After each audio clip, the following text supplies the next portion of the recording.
પ્રણામ મિત્ર। જ્યાં મેને ગમ્મતની વાત રજૂ કરે છે મારા પપ્પા બટુકભાઈ ટાટા। જય માતાજી બેટા। જય માતા। બેટા વાત કરવી છે આજે એક સુરદાસની હા અને દુઆની। ટ્રેનની અંદર એક ભિખારી આંધળો ભીખ માગે છે कि अल्लाह के नाम पे दे दे, ईश्वर के नाम पे दे दे, भगवान के नाम पे दे दे। એવી રીતે ટ્રેન ની અંદર મુસાફરી કરતો જાય ને ભીખ માંગતો જાય। એમાં ભીખ માંગતો માંગતો માંગતો અંદર ટ્રેનમાં એક ઉપરના માળિયા ઉપર શેઠ હોતા હતા।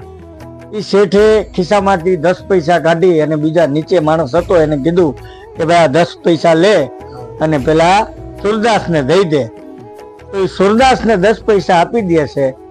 પછી ત્રીજો વ્યક્તિ એક જોવે છે આ દ્રશ્ય અને એમ બોલે છે કે ભીખ કોણ માગે, પૈસા કોણ આપે, કોણ ન્યાથી આપે અને દુઆ સુરદાસ કેને આપે છે।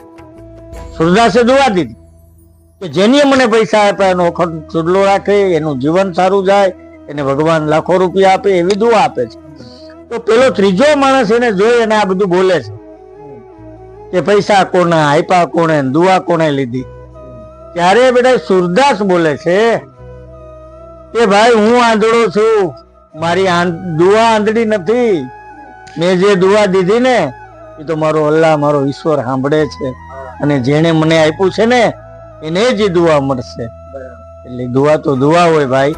મિત્રો એટલે જ કહેવત પડી છે કે કણ કણમાં લખેલું છે ખાવા વાળાનું નામ। હિન્દીમાં કહેવત છે દાને દાને पे लिखा है खाने वाले का। जय माता। जय माता। तो मित्रों please like share and subscribe.